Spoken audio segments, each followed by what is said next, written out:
We are ready to go. We are live. Okay, we are live. Excellent. So the hour of 5:30 having arrived, I'm going to call this Monday, March 13th, 2023 meeting of the Finance and Personnel Committee to order. First item is the roll call, please. Okay. Alder Tab, I am here. Alder West, Here. Alder P, Present. Alder Horton is not present at the moment.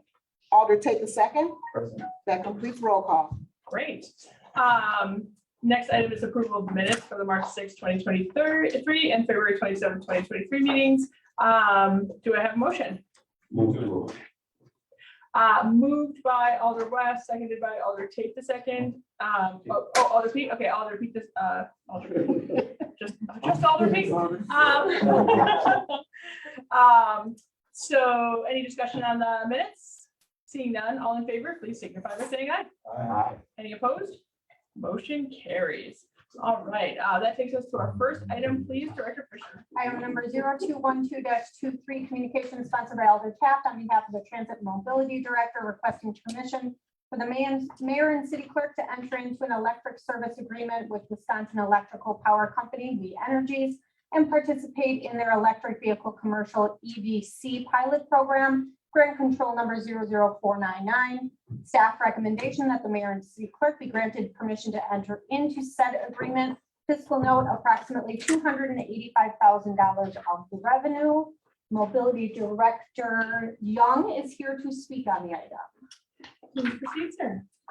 Thank you, Madam Chair, Director Fisher, members of the committee. The city of Racine would like to enter into an electric service agreement with We Energies to offset the initial costs of electrifying our transit fleet. The utility is interested in doing this type of work and launching this type of program because obviously the more vehicles that are all electric on the road, the more they benefit, but we benefit from this as well.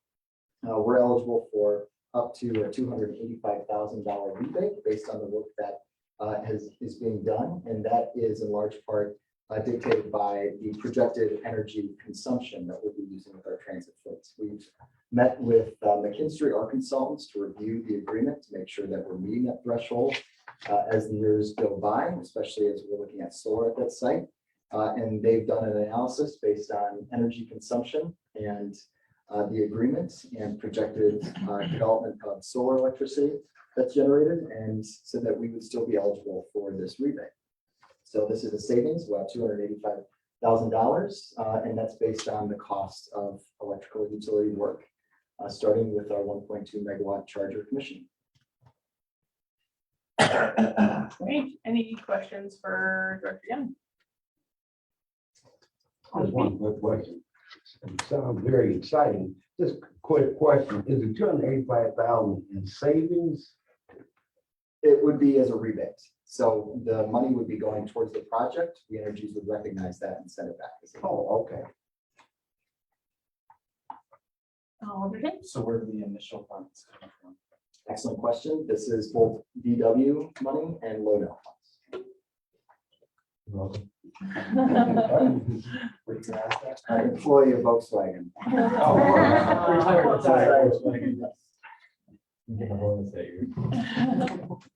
Any other questions? Okay, seeing none, a motion would be in order at this time. Move to approve. Second. Moved by Alder Tate, seconded by Alder West. Any further discussion on the item? Seeing none, all in favor, please signify by saying aye. Aye. Any opposed? Motion carries. Thank you, sir. All right, next item, please, Director Fisher. Item number 0241-23, communication sponsored by Alder Horton on behalf of the Public Health Department, submitting request for proposal results for electronic health records. Staff recommendation that contract 2023079 for electronic health records be awarded to Patagonia Health Incorporated in an amount not to exceed $225,000, and the mayor and city clerk be authorized to execute a sales agreement and all associated documents with Patagonia Health Incorporated for a 5-year term. Fiscal note funding is available in 201095220020134 ARPA COVID Recovery Contracted Services. Assistant Director Fergus is here to speak on the item. Please proceed. Thank you. Good evening, everyone. So this is an exciting time for the health department to be able to have the funding that we would be able to get electronic health records, to be able to transition from our paper charts, lots of storage, to a more feasible means of being able to provide better care, not only so we would be able to improve our workflow, increase productivity, achieve compliance, and be able to have patients, they would have a My Portal, they'd be able to get their test results within a day versus waiting, 3 to 4 days by the time we get results back in the mail.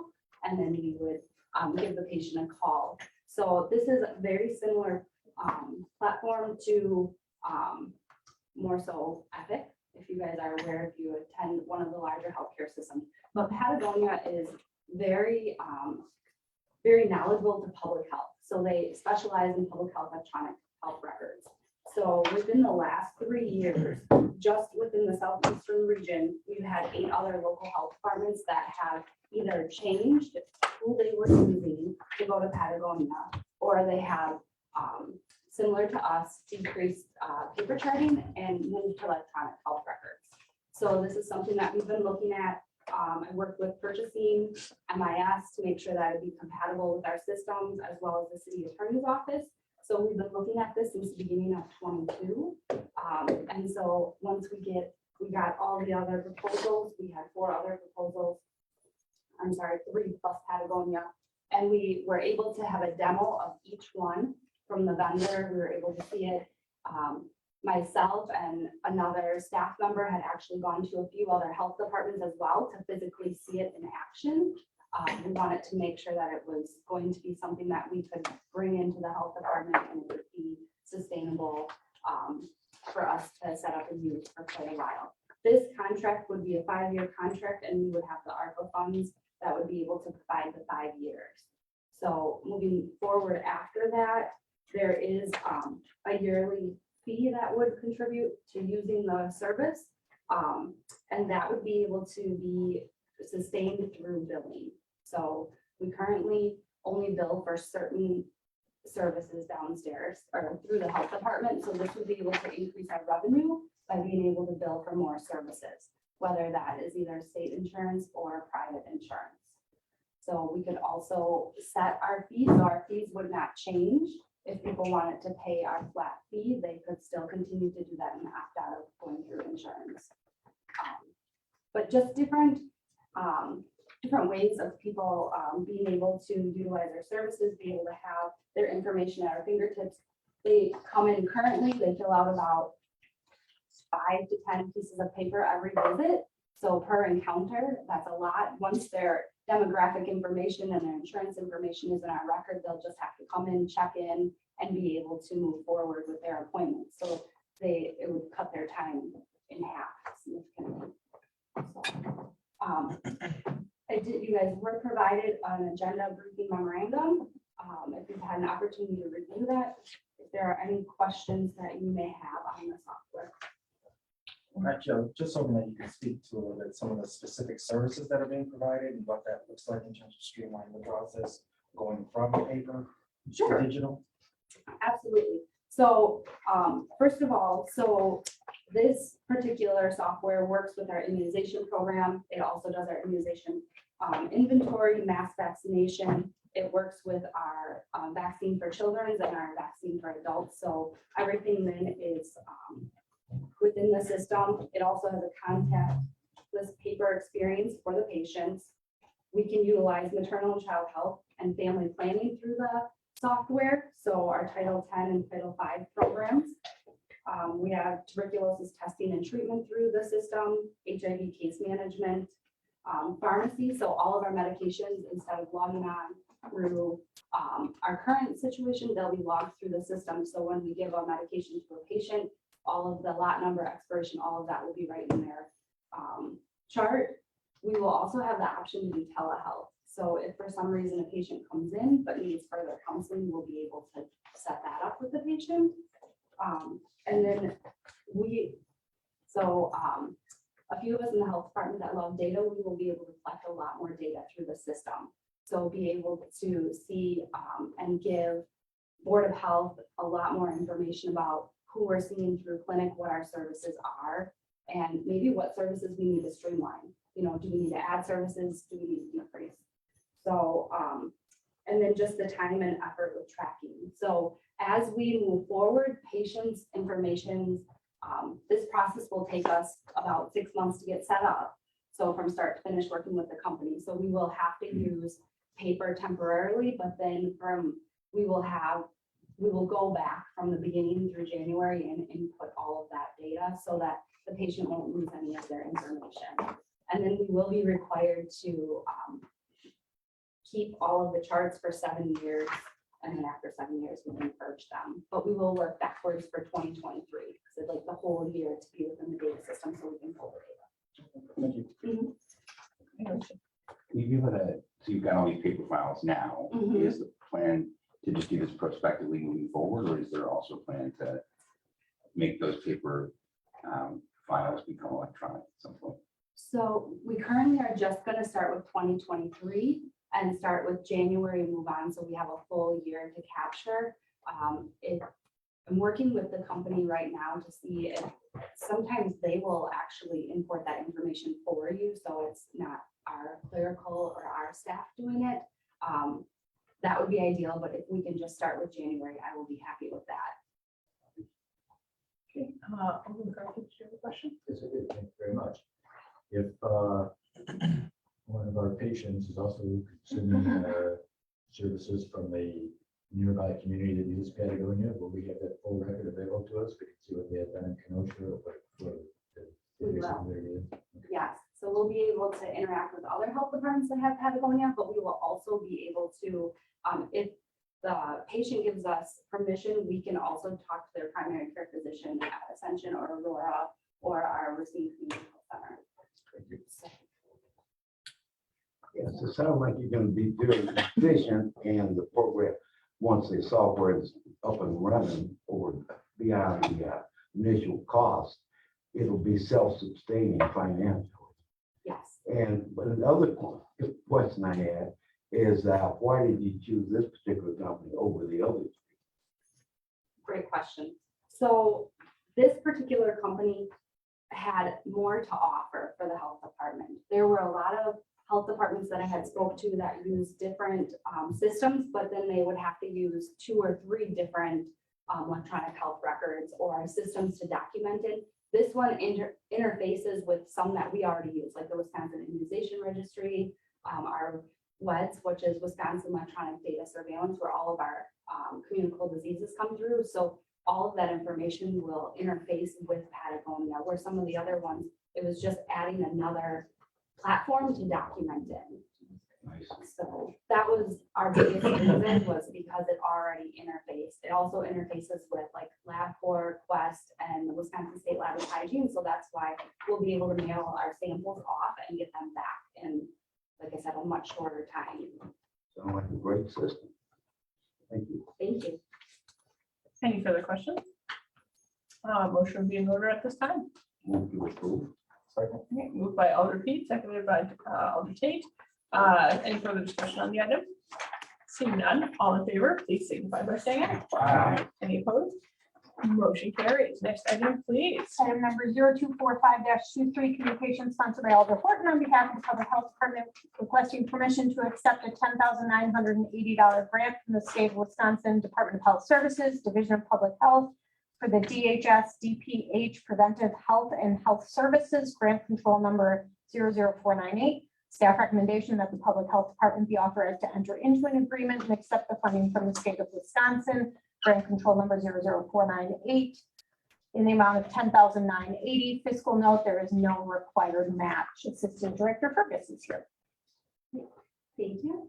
So this is a recurring grant that we've had for the last 15 years. The Preventative Health and Health Services Grant allows us to be able to work with the fire department to conduct home visits for overdoses. We've been going out and doing education, providing naloxone. It also allows us to work on marketing materials that we have that we're able to give to families. And also some of the supplies that we're able to use as well. So it's not a large amount, but it definitely helps us to be able to get that marketing and some of those supplies to be able to work on the home visits. Second.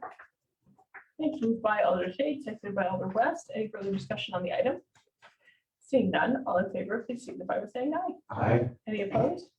Motion carries. Next item, please. Item number 0246-23, communications sponsored by Alder Horton on behalf of the Public Health Department requesting permission to accept $30,000 from the state of Wisconsin Department of Health Services, Division of Public Health for the Wisconsin Lead and Water Testing and Remediation Initiative, grant control number 00510. Staff recommendation that the Public Health Department be authorized to enter into an agreement and accept funding from the state of Wisconsin, grant control number 00510 in the amount of $30,000. Fiscal note, there is no required match. Director Ferguson, sorry. Okay, so the Wisconsin Lead and Water Testing and Remediation Initiative, it is new to the health department. Utility has been doing it for some time through a federal grant. But this year, they are awarding us $30,000. We will be reaching out to 29 licensed childcare facilities. So we will be doing all of the testing at all different, any source of water within these daycare facilities and testing. If there are any discrepancies found, there's any lead in the water, the state will work. So the health department is responsible for going out, doing the education, the outreach, and the collection of the water samples. The state will come in, they will work with plumbers, and they will fix it, and they will fully fund that for the childcare. So there is no out-of-pocket cost for these childcare groups. When I say they are licensed childcare facilities, and they have to have 9 kids or more that are not related, so they are our larger daycares in town. So they're not our at-home daycares. So we have also requested that we have 2 community health internship program students. So they will be trained by the state as well as with the sanitarian to spend all summer collecting these samples and working with daycares to get the samples in, and, you know, hopefully daycares will be able to feel better about knowing that everything's been sampled. Now, like I said, utility will also be doing this, but theirs doesn't start for another 5 years, and they do it once every 5 years. So we will take this opportunity as it's presented to us. Any questions? All right, moved by Alder West, seconded by Alder Tate. I would like to be added as a co-sponsor on this one, please. Okay. So do we do a motion second discussion, any further discussion other than my wanting to be added? Okay, seeing none, all in favor, please signify by saying aye. Aye. Any opposed? Motion carries. Next item, please. Item number 0247-23, communications sponsored by Alder Horton on behalf of the Public Health Department requesting permission to accept $348,950 from the state of Wisconsin Department of Health Services, Division of Public Health for the ELC Enhancing Detection, maybe? Grant control number 00500. Staff recommendation that the Public Health Department be authorized to enter into an agreement and accept funding from the state of Wisconsin Department of Health Services for ELC Enhancing Detection, grant control number 00500 in the amount of $342,950. There's no required match. Director for this system. So the ELC enhancing detection is an extension onto the COVID funding that we received back in October of 2020. So this is an additional amount of money that will allow us to continue to do our contact tracing, our vaccination, and testing. So this was, we have a short period of time, but we will be able to. We thought we were going to have to suspend some of those activities due to the funding ending, but then we received this grant. So we will continue with COVID testing and vaccination and the data through the end of this grant. Great. Mary? Can you tell us what ELC stands for? Yes, so ELC is the epidemiology.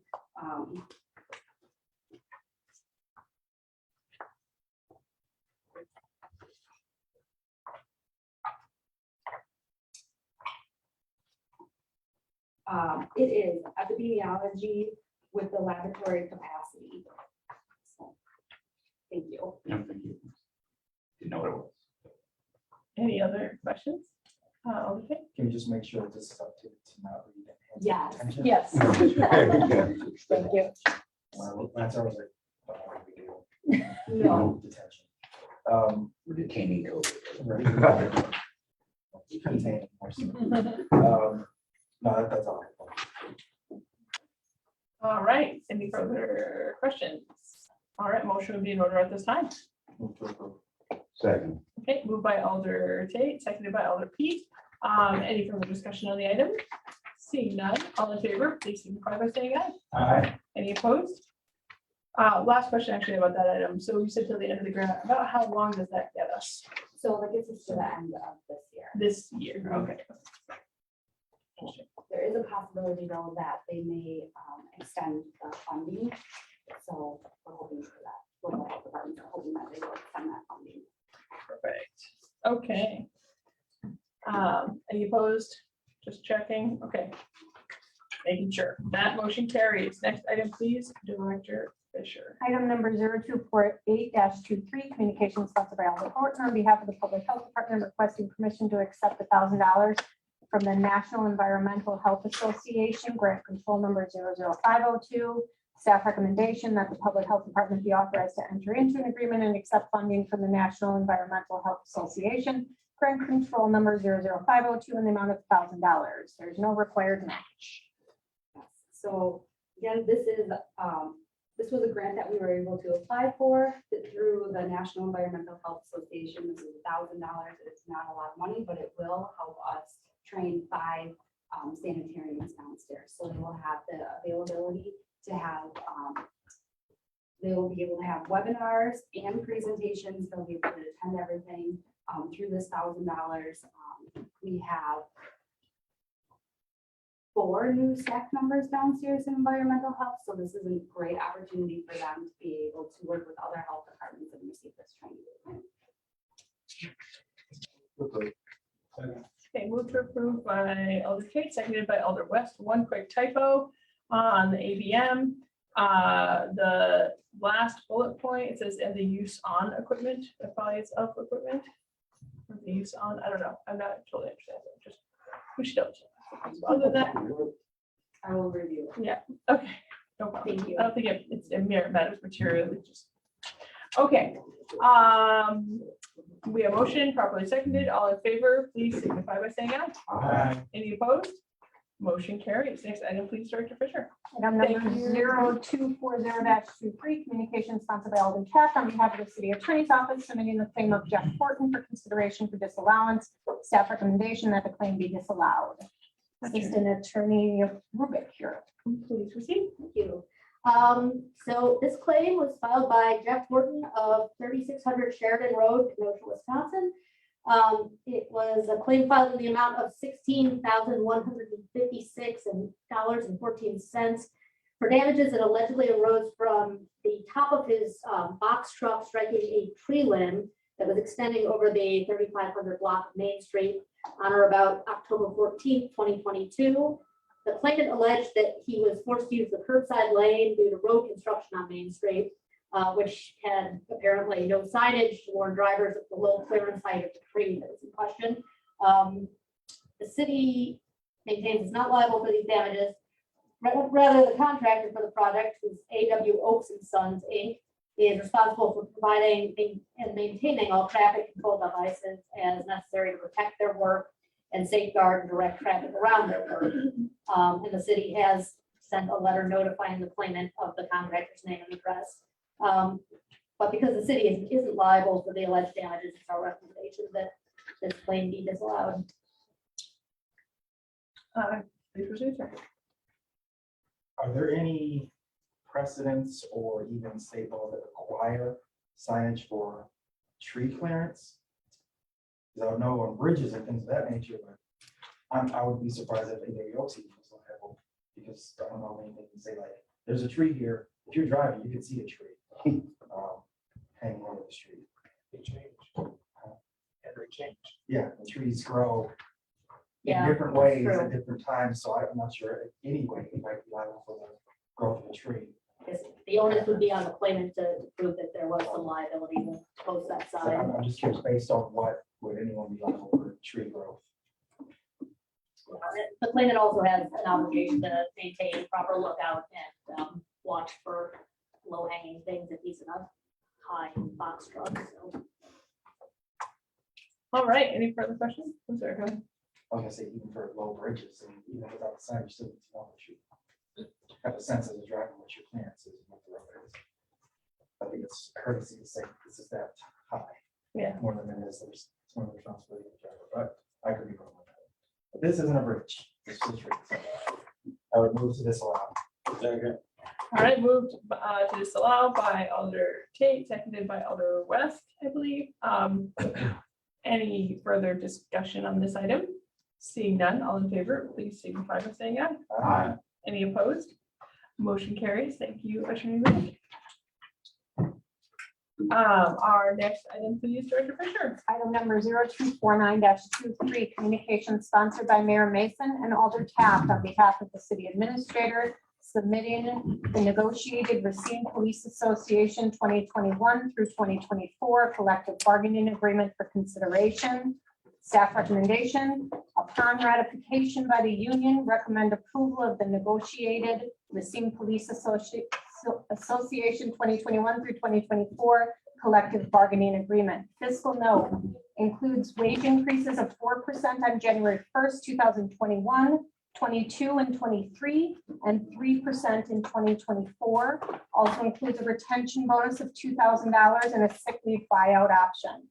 The cumulative cost of the negotiated settlement over the 4-year period amount to approximately $3.5 million in wages and benefits. Base wages will increase by 15% over the term of the contract. Administrator Vornholt is here to speak on the item. Thank you. Madam Chair, committee members, before you is the tentative agreement that we signed after between the city negotiating team and RPA's bargaining team. Length of the contract, the stated is 4 years. The total wage package over those 4 years and retroactively applied to January 1, 2021, total 15%.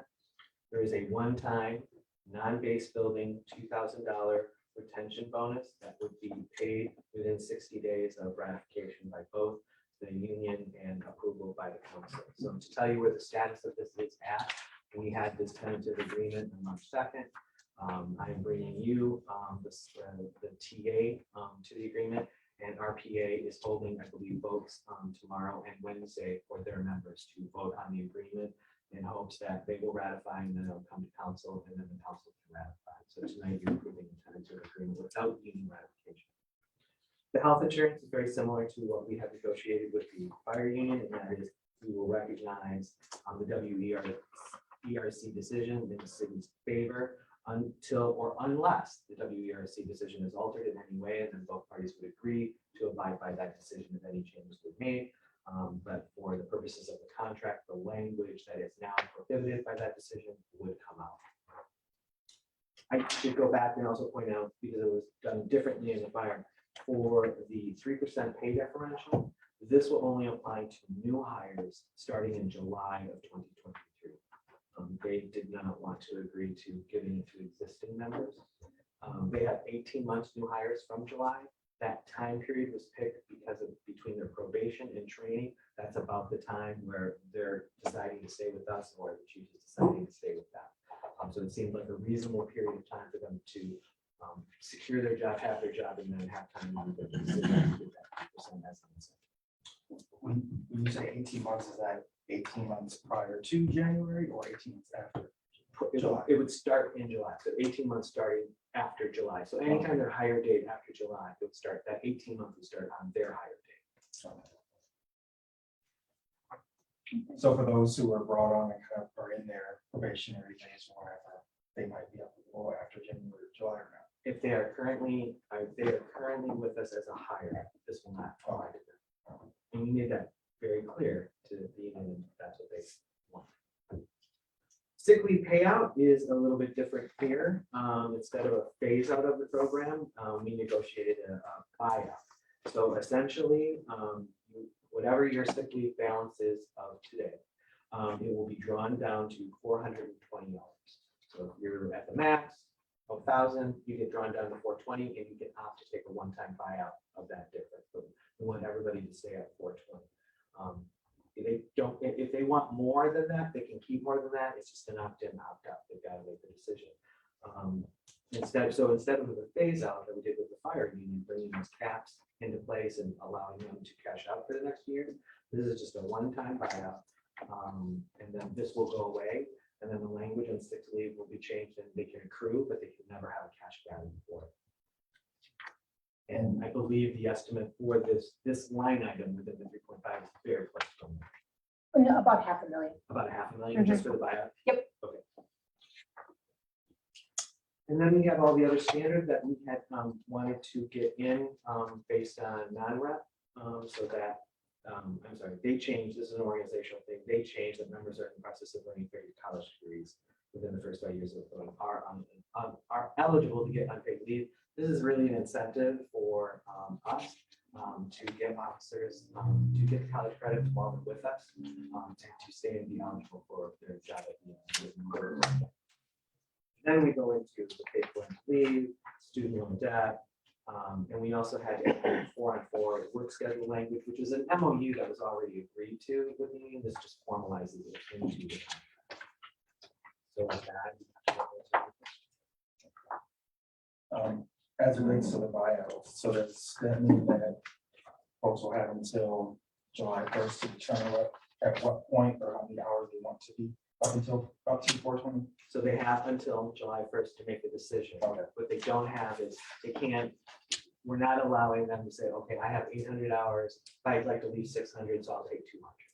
It's either take the 420 and take everything above and we're cleaning the slate, or you're not getting anything. We're not doing partials because it's too complicated. And that was big.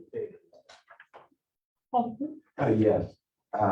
What happens after you get 420 hours?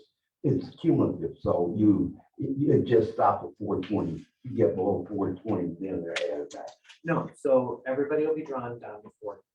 People who choose to do this option will get drawn down to 420. Okay. They will be paid out. And then they will start to accrue sick leave again in the normal cycle, in the normal way they would.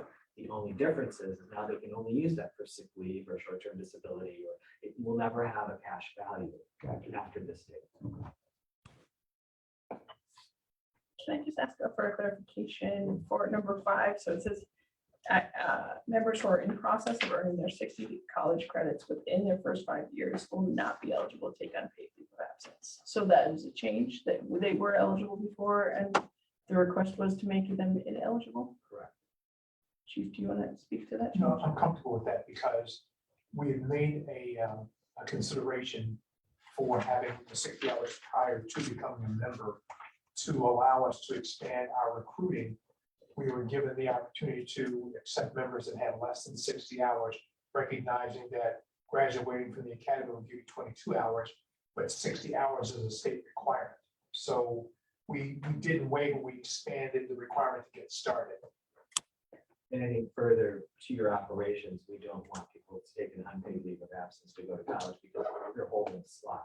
Right. Yes. On the board.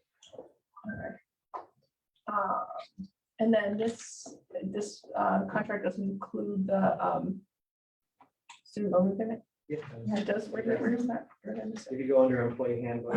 Oh, right there. I was confused. Okay, I wasn't expecting it to be there.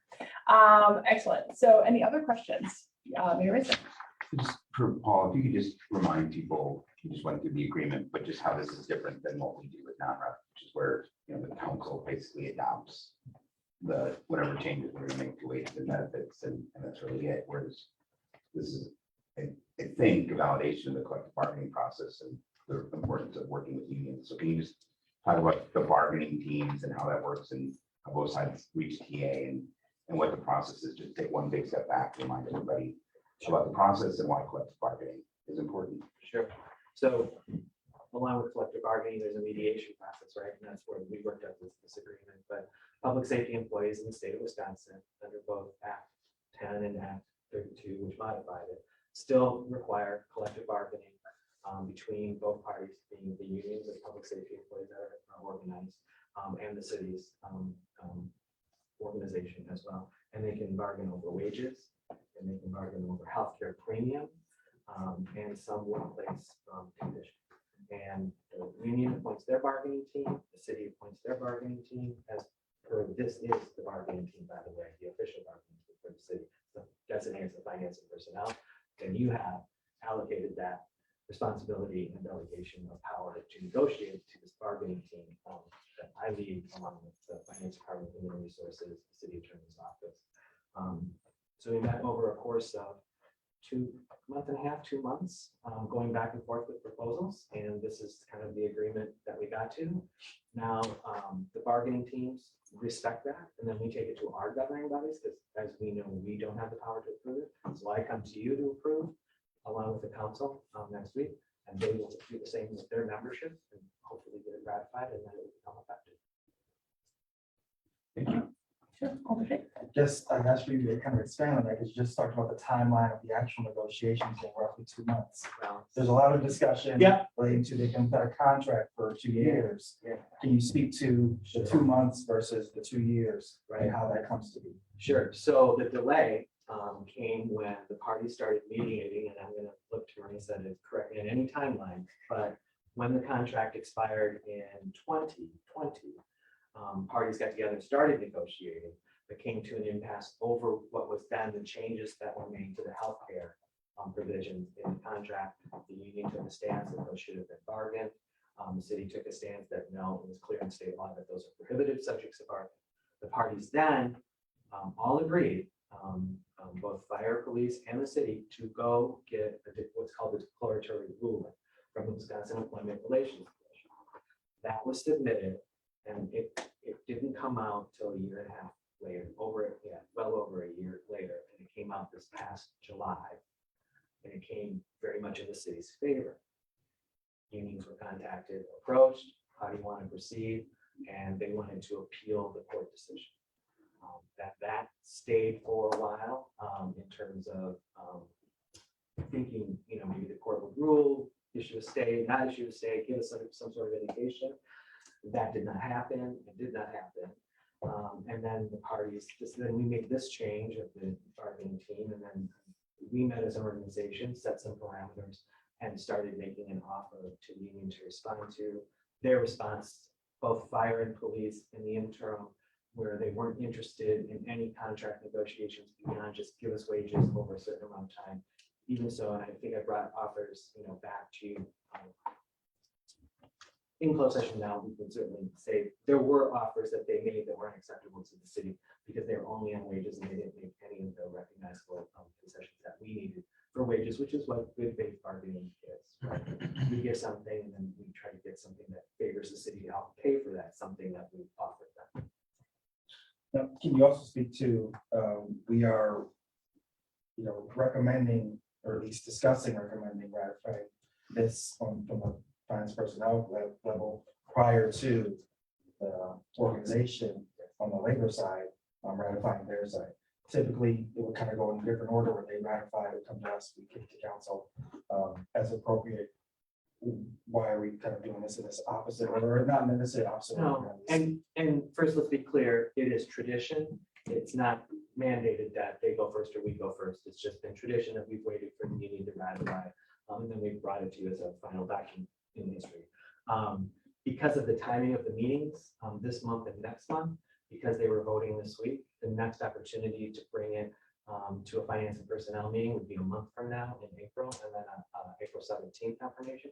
And we thought since we had the opportunity to give it to this committee and then still have them vote during the week, it would be more timely and more efficient and show a sign of good faith on our part that we're doing our side of the vote.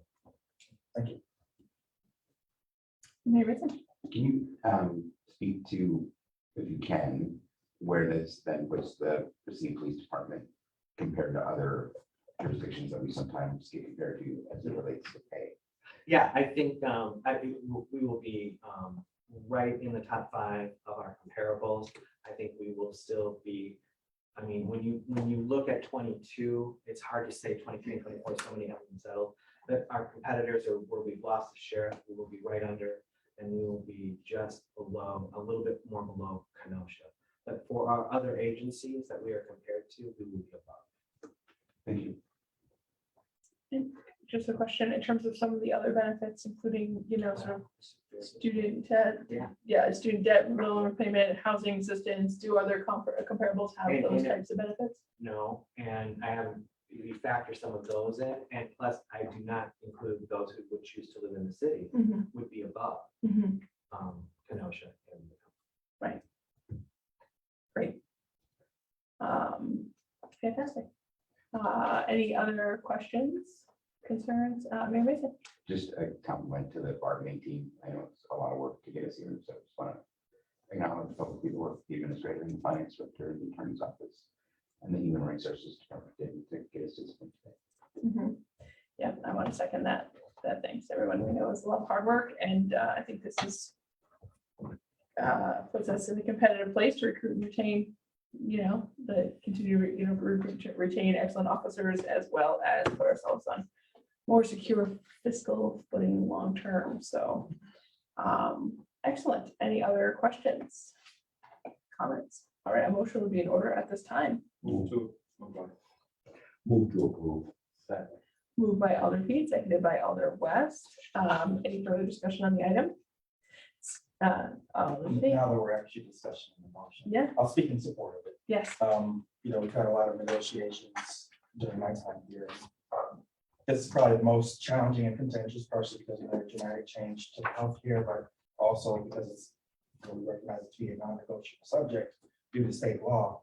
But I think it's critical to recognize, that both sides, did work to come to this point, certainly the bargaining teams, and also both sides recognize that this is just the playing field that we're operating in at a certain point. If we could or would be bargaining healthcare, that would be a subject of bargaining. We can talk about that.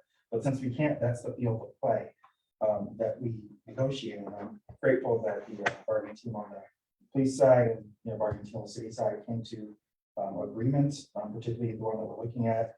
It's not too dissimilar from what the original kind of proposal was, with an increase in wages, which I think if we got that 3 months ago, we thought, yeah, we can work with that, as long as we're also dealing with the long-term costs. And the one thing that's not changed in this period of time is the structural deficit that we're looking at. So I think it's important to note that the reason we're able to offer what we are offering right now isn't because of the state government, it's because our finances changed citywide, but the federal government has stepped in and provided funds to put us in a position to be able to pay for these increases. And certainly once those federal funds are out, we are going to need the state to step up and do its part to maintain these benefits and wages that these workers do deserve, but the city won't be able to continue to pay for unless the state actually changes the way it deals with its municipalities. It's not just us that are going to be in this position, because I believe you mentioned, city administrator, that we're probably one of the earlier contracts that are being settled with the bargaining unit. So that means that we're essentially setting the floor in some ways for the comparables for others. So Milwaukee, Madison, Kenosha, whoever else in between will be looking at this, say, yeah, this is probably where the floor is going to be overall, but also all of us are in the same position as it relates to the gap between what we can afford right now and what we will be able to afford in 2-3 years after these ARPA funds are exhausted is going to be too wide, and the state's going to need to step in.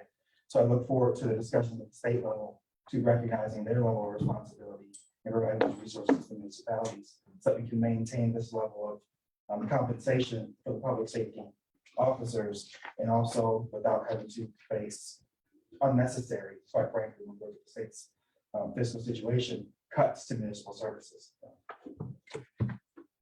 Excellent point. Multiple points. Great. Okay. Well, any further discussion? Steve? I'm sorry, just wanted to echo the thanks to both sides, and thank you all worked hard and did a great job. Thank you. All right. Seeing no further discussion, all those in favor, please signify by saying aye. Aye. Any opposed? Motion carries. And I believe that concludes our business for the Finance and Personnel Committee this evening. So we are adjourned. Thank you, everyone.